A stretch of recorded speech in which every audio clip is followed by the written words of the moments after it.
mtima wa mbuye wako ukukonda iwe ndiye wakuona wopirira mtima wa mbuye wako ukukonda iwe ndiye wakuona.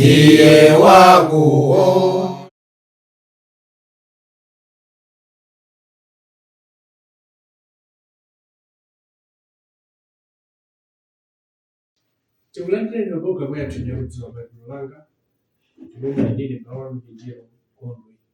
Tikumwere programu imene amatipatsira ndani Gospel Bible Studies kulongwe kumitundu. Amene akutidziwitsanso za mwayi amene watsogolera kwa iwo amene angafuna kuphunzira baibulo kwa zaka ziwiri mwaulere kuyambira mu Januwale kapena 2025. Mwina ndiye nadziwitsidwa pingo pano kuti atoti funsa ngala nkhaso ndi kufunsa komanso nazakhale nawo mwayiwo onataphunzira baibulo kwa zaka ziwiri. Mukozotipeza manamba amene mapereka umapiri wa programu yathu mukozofunsa zokhudza programu imeneyi komanso zokhudza sukulu imeneyi. Tikumbukire maphunziro amene lakhala kuphunzira toka kumupira Daniel ndipota kunalo maphunziro folo wabwino kwambiri. Ndipo phunziro lathu la mbuyoli tinalekezera pamene Daniel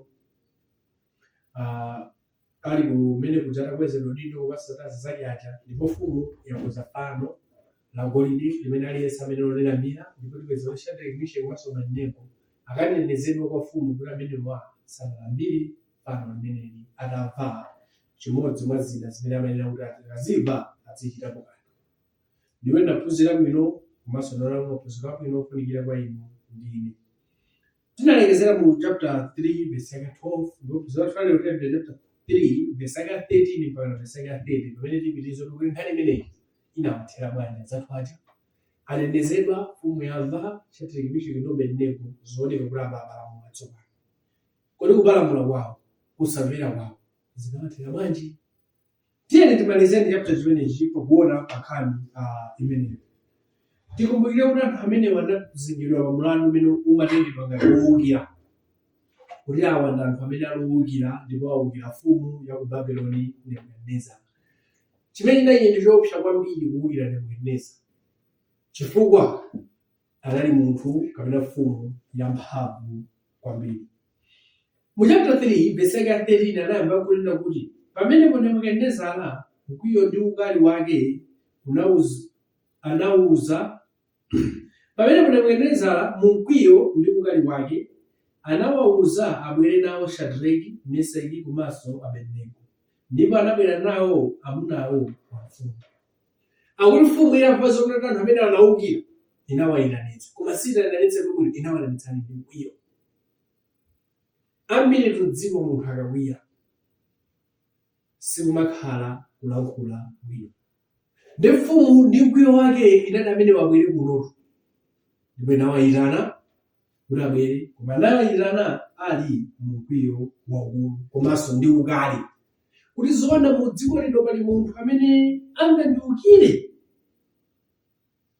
Ndani amene angatsutsane ndi inemo? Verse 14 Nebukadineza anayankha nati kwa iwo, kodi mutero dala? Shadraki, Meshaki komanso Abednego kusatumikira milungu yanga ndi kusalambira fano la golide ndinaliyimikalo? Mfumu inayitanitsa anthu aja amene mfumu inaonetsanso nzeru. Chifukwa mwina ndinangakhala ngati ife lero mwina sindinakapanga ngati imene inachita mfumu. Chifukwa mfumu inamva ija inati ayitanitseni, ngekene yonetsa ndi mkwiyo ndi ukali atabwera, mfumu inawayitana, kodi munachitira dala? Kuti mutamva izi inu simunachite kulambira fano limene ndinaliyimikalo? Mfumu funa dziwe fa mfumu imagazi mwina kutheka anthu amene Shadraki, Meshaki ndi Abednego sanalambire chifukwa sanamve. Komanso ngati muone nkhani kuti patsaso yetu china zikuonetsa ndithu kuti Daniel, Shadraki, Meshaki komanso Abednego ndaye imene mfumu chapter 3 verse 1 ndi 2 osanabwera mepa zokhazika lamulo limene kutheka anthu amene manalibe. Ndi mfumu ikufunsa kuti inu munena kuti simunalambire kapena mwina ndizadala kapena ndizolo kuti simunazive kuti zinangochitika. Mfumu inakuti pa verse 14 ndapitiriza kunena kuti Nebukadinezara anayankha pa verse 40 verse 15 anapitiriza kuti mukavomereze tsono pakumva mawu alipenga chilolero zeze zansi chisakasa ndi goli ndi zoyimbira zilizonse kugwadira ndi kulambira fano ndinalipanga chabwino, koma mukapanda kulambira mudzaponyedwa nthawi yomweyo mkati mwa ng'anjo yotentha ya moto, ndipo Mulungu amene adzakulanditsani m'manja mwanga ndani? Ndiye mfumu inati mwina popeza simunamvetse mwani ndikupatseni mpata mupite, koma mukakamvanso chimodzi mwa izi zikulira mudzagwadire, chifukwa kuti pali Mulungu amene angakulanditseni inu. Mfumu inafunsa funso limene ndi funso limene ndazinafumu simene ofunsa pa chapter 2 verse 11. Mfumu omwe inatsimikiza kunena kuti inu ndimwachamule ndi Mulungu wankulu. Ndaba ikuza kuti ndani amene angakulanditseni Mulungu m'manja mwanga. Ndiye mfumu imadzimva ndithu kuti iyeyo ndiye omaliza. Palibe monso munthu wina amene angakhale ndi mphamvu kuposa iyeyo mfumu. Ndakuza ndani amene angakulanditseni, muonamo ndani pa dziko lapansi amene mumaona kuti angakulanditseni. Ndiye mfumu inayankhula kunena kuti mupeza ndani. Ndimakumbukira bwino buku la Exodus chapter 5 verse 2. Farao anafunsa funso lokha ngati lomwelo amene akafunsa na Mose kuti Mulungu wake ndi kuti amene alola Israeli kupitayo. Farao Israeli amafuna na Israeli Mose ndi Mulungu wake amafuna na Israeli yoke ndi Farao akasizimatika. Mulungu wake uli amene munene niweyo. Koma Mulungu anamudziwa Farao chifukwa imfa ya mwana wake woyamba arafa. Farao anazoti uli ndi Mulungu wina sine omaliza. Nena Yesu mfumu Nebukadinezara yuvuza kusoka lomwelo ndani amene angakulanditseni m'manja mwangamu, tatula mikono amene mumuona angakulanditseni. Mfumu simaonapo munthu otakalanditsa, simaonapo munthu oteroyo. Ndiye ndikapeza kunena kuti mfumu ikufunsa funso limenelo ikuwauza anthu aja moopseza kuti inutu muzindikire chinthu ichi. Ndipo kunena kuti fano ili ndinalipanga ndine. Kwanza mfumu imafuna kwanza kuti ndine mwini ndithu wa ichichi ndi mungakani. Ndalazo kuti ngati kungotheka kupeza amene simunamvera pitani, koma mungakamva izi mukapangisha kusa. Chifukwa palibe amene angakulanditseni inuyo. Verse 16 ndapitirira kunena kuti Shadraki, Meshaki ndi Abedenego anayankha nati kwa mfumu, Nebukadinezara, sikufunika kuti tikuyankheni pa mlandu. Taonani Mulungu wathu amene tikumutumikira akhoza kutilanditsa ng'anjo yotentha ya moto, nadzatilanditsa m'dzanja lanu mfumu. Koma akapanda kutero dziwani mfumu kuti sitidzatumikira milungu yanu kapena kulambira fano la golide munaliyimikalo. Peno kwamaimva nkhani ikozo mali koma anawo analamwana kwambiri. Mfumu amene ali ndi mphamvu, mfumu inayitanitsa, mfumu imafuna ibve kumbali yawo isanalange, ndi mfumunso yapatsa mpata mupite. Ndi waja makuti athokoza anathokoza lipite mwina lisitimama ananena kuti ayi mfumu tikuyankheni motere. Tizindikire kuti ife sitidzagwadira fano lanu ngati lonse. Ife tili ndi Mulungu amene adzatilanditse ndithu mu ng'anjo ya moto munenayo. Ndipo zoti tidzagwadira fano lanu muyiwale. Ife sitidzatero chifukwa ife tili ndi Mulungu amene tikumudziwa. Amenenso ndikupempha kuti mfumu Nebukadinezara amamudziwa chifukwa anamuonapo. Anaona zimene anachita Danieli kudzera mwa Mulungu wake. Akunena kuti ife sitidzagwadira fano lanu. Inde munalikonda kuti mupatse mpata koma ife sitifunanso mpata koma tikuyankhire tu. Izi sitidzalani izi sitidzachita. Tidakakhala ife masiku ano mwina nakati moyo wathu numenewu.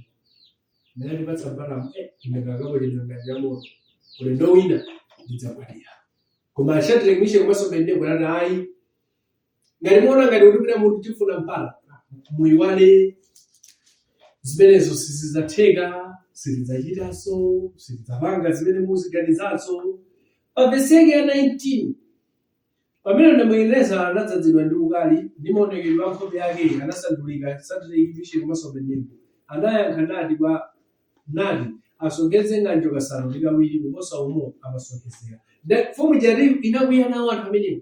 Ndi mfumu inati moto ulipo ku ng'anjo chomwe mungachite ndi chinthu ichi, moto umene woyakira muwonjezerenso mphamvu yake ka 7. Mukhale moto wambiri. Awo achita makaniwo adziwenso lero. Awo angamachite makani ndine aona ngati pali mulungu amene angalanditse ndipo wakulona ali mulungu wawo. Tiwonatu lero tiyadziwitsa ali aphunzira kuti kuli mfumu Nebukadinezara.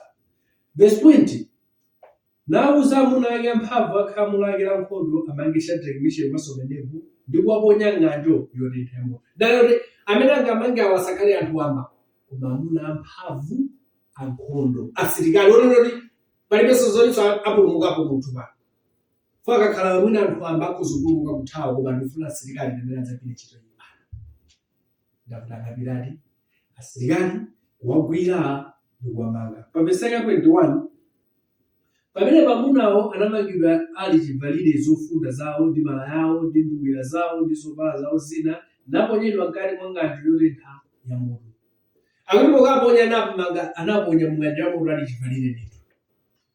Zovala ziziyambe kuyaka, zizikamatira pathupi, azikamva kuwawa, akalire pamenepo kinawo akamwalira. Ndi cholingalira cha mfumu. Anawagwira, kuwamanga ndi kuwaponya mu ng'anjo yamoto. Verse 22, motero popeza mawu a mfumu anafulumiza ndi ng'anjo inatentha yokoposa, lawi la moto linapha iwo aja ananyamula Sadraki, Meshaki ndi Abedenego. Akuti anthu anakonzera kuwonjezera moto, atawonjezerati panachitika changu kwambiri. Ndipo anagwira aja kukaponya ng'anjo yamoto. Ndifanya kuchuluka kwa moto olo anthu oponyawo anapsa nawo. Kuti moto wachulukitsa ndathu ukaponya aja ndikuzunapsa. Ndinakuganizira noponyayo, oponyedwayo ngati oponya akupsa nanga oponyedwayo. Ndakupeza kuti anthu aja anapsa motero oponya aja. Verse 23, ndipo amuna atatu aja Sadraki, Meshaki ndi Abedenego anagwa pansi omangidwa mkati mwa ng'anjo yotentha yamoto. Pamene mfumu Nebukadinezara anadabwa nauka msanga nanena nati kwa madoda ake, kodi sitinaponya amuna atatu omangidwa mkati mwa moto? Anayankha nati kwa mfumu, inde mfumu. 25, anayankha nati, taonani ndikuona amuna anayi omasuka ali kuyenda mkati mwa moto ndipo alibe kupwetekeka, ndi maonekedwe wachinayi akunga mwana wa milungu. Akuti taponya mfumu ija imaonera kuti tione kuti amene awapulumutse mulungu wawo akinduti. Ananaponya ina mafumu kuona mumoto moja mukuyenda amuna folo. Ndi mfumu inati kodi madoda anga ino, anthu akuluakulu anga ino, azizanga ino, kodi mesa umwe ndinaponya anthu atatu mumoto? Anthu aja inde kafumu ndaponya atatu. Koma taonani itu muone zinazochitika. Tiona mu anthu folo. Komanso anthu folowo pati ndaponya titamanga zingwe alibe akuyenda ina moto. Zilezi zomudabwitsa mfumu koma ndi zimene zimachitika ndithu. Pa verse 26, pamene Nebukadinezara anayandikira pa khomo la ng'anjo yotentha yamoto, analankhula nati, Sadraki, Meshaki ndi Abedenego, inu atumiki a Mulungu wamwambamwamba, tulukani idzani kuno. Pamene Sadraki, Meshaki ndi Abedenego anatuluka mkati mwa moto. Ati mfumu Nebukadinezara inapita pafupi ndi moto uja kukuwa, Sadraki, Meshaki, Abedenego, tatulukani inu anthu a Mulungu wamwambamwamba inu. Ndipo ali muweko Sadraki, Meshaki komanso Abedenego anatuluka.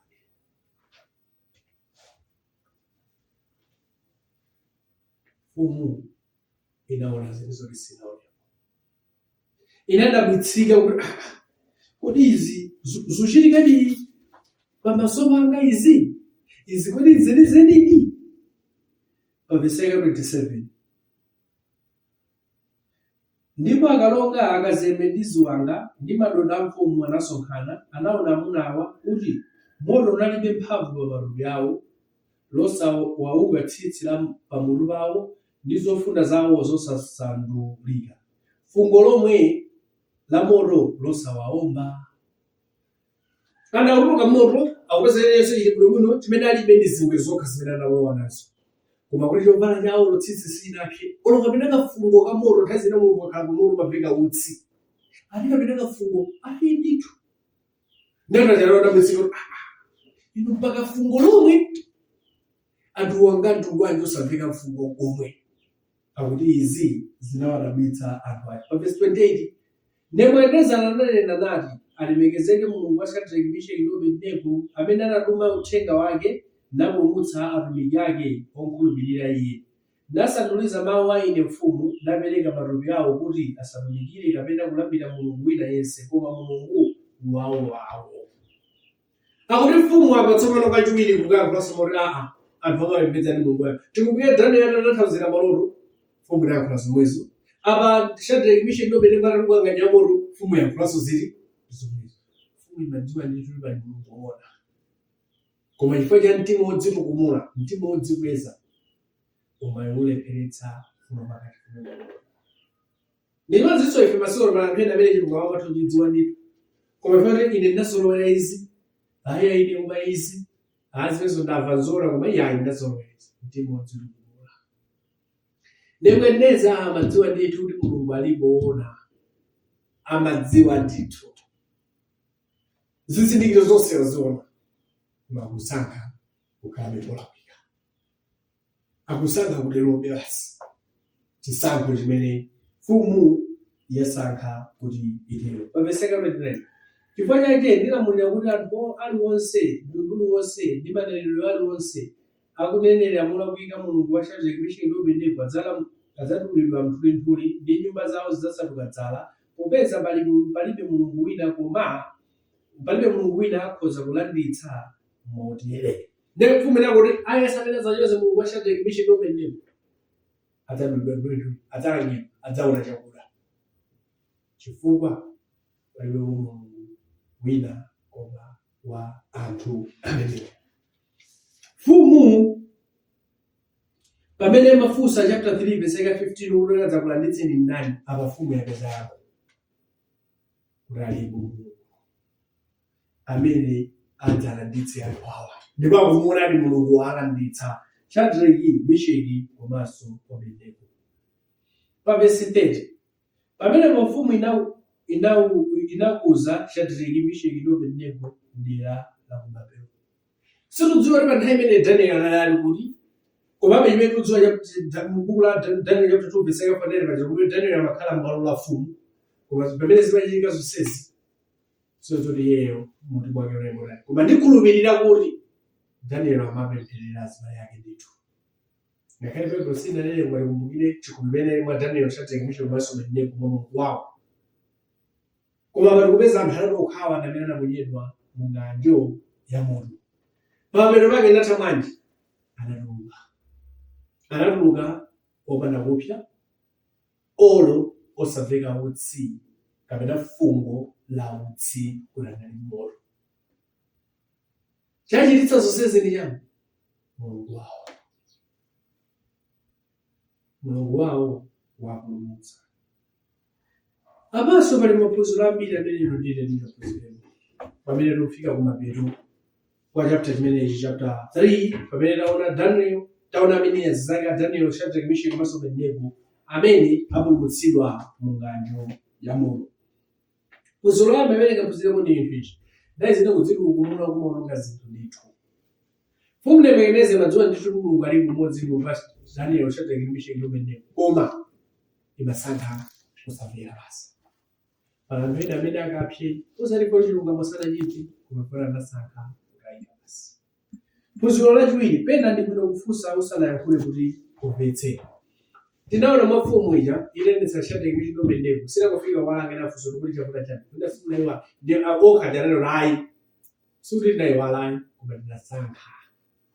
Tiphunzirepo phunziro limene mfumu inatibweretsa ndithu. Nthawi zina pamene tamva zinthu tisanapitizo weruza bwino ina naso tizimvere lokha ndamva izi kodi inu munena kuti chani? Nthawi zina tidziphunzira. Mfumu imene aliphunzitsa zinthu china chabwino, ine mfumu imene imadziwika zinthu zambiri zolakwika koma apa inaphunzitsa zinthu china chabwino. Phunziro lina limene ndikaphunzira pano lakuti nthawi zina anthu amafunika mpata kuti alongosole zinthu zina. Nthawi zina anthu amafunika mpata kuti alongosole zinthu zina. Tinazoona mugalo loyamba Daniel anapempha kwa mfumu kuti mundipatse mpata kuti ndisana kulongosolera tanthauzo la maloto komanso mnalota chani. Komanso apa tikuonaponso chimodzimodzi. Shadraki, Meshaki ndi Abedenego anapatsidwa mpata kuti alongosole kuti achita zimenezo chifukwa chani, ndipo analongosola zifukwa zake. So nthawi zina ifeyonso tiziphunzira kuti nthawi zina anthu timafunika mpata kuti tilongosole zifukwa za zimene tikupangira zinthu zina. Phunziro lina linoti kulimba mtima pa zinthu zolondola kofunika. Shadraki, Meshaki ndi Abedenego analimba mtima chifukwa amakhulupirira Mulungu wona. Anakapanda kulimba mtima, anakagwadira mafano, anakachimwira Mulungu wona anakalanga. Mfumu Nebukadineza sinakapulumutsa kwa Mulungu wona. Kulimba mtima pa zinthu zolondola ndi chofunika. Ena amalimba mtima pa zinthu zolakwika. Tozoona mfumu Nebukadineza amalimba mtima kuti ndikupha ndikuotchali pa zinthu zolakwika. Koma zinthu zolondola Shadraki, Meshaki ndi Abedenego anapulumukanso. Phunziro lina limene ndingaphunzire lakuti kodi mumakhulupirira Mulungu wanu? Shadraki, Meshaki ndi Abedenego kapena buku la Daniel ndilo dzadzazitsazo zimenezo. Azathu amenewa amaonetsa ndithu kuti amakhulupirira Mulungu wawo. Ngakhale akumane zinthu zotani koma Mulungu wawo amakhulupirira ndithu. Kodi inu ndine ndimakhulupirira? Phunziro lina limene ndingaphunzire lakuti tikakhulupirira Mulungu na Yesu amakhulupirika pa ife. Shadraki, Meshaki ndi Abedenego Mulungu wathu adzatipulumutsa ndipo Mulungu wawo anapulumutsadi. Kukhulupirira Mulungu ndi chinthu chofunika. Pana Yesu adzatikhulupirira, adzatiwombola, adzatiteteza, adzatitsogolera pa zinthu zathu. Ena kuti muonanso uyu zochita zathu zimapangitsanso ena kuti akhulupirire Mulungu. Takuganizani zaka Daniel anakutuluka moto muja mfumu inayankhula zimenezo. Kupasana kuganizirazo zanthu ena samena naona mulungu amene anthu akale amene akhulupirira Mulungu amene. Ndipanga ifenso ngati Akhristu khalidwe lathu ndi chinthu chofunika. Kuti khalidwe lathu limapangitsa anthu ena kuti akhulupirire Mulungu kapena khalidwe lathu limapangitsa anthu ena kuti asakhulupirire Mulungu. Timalize kuona kuti nsanje sipindula. Chapter 3 verse 30 pamene mfumu inakuza Shadraki, Meshaki ndi Abedenego m'dera la Babuloni. Anthu amene amakanenera amaona ngati Shadraki, Meshaki ndi Abedenego amesa mavuto. Koma peno pakeja nsanje yawo sinapindulire. Shadraki, Meshaki ndi Abedenego anakwezedwa. Palibe pa munthu amene amapindula ndi nsanje pa dziko lapansi. Nthawi zonse nsanje imangopitiriza kupatsa mavuto kwa wanthu. Taona ndithu maphunziro ambiri amene zinachitikira Shadraki, Meshaki komanso Abedenego. Koma zinachitikira osalifuna panya Mulungu chifukwa amachita lamulo la Mulungu. Pamene kama tayari unayendile malwano vinjiro kwa ngulemo kamera amalipatsana nayo ngosikolo bibi studies. Kufikiranso nthawi ina Mulungu akudalitseni koma mwina muli ndi funso zokuza program ya school nambala ni imene 0822766018. Kufikiranso nthawi ina Mulungu akudalitseni nonse. Mtima wa mbuye wako ukukonda iwe ndiye wakuona ngopirira. Mtima wa mbuye wako ukukonda iwe ndiye wakuona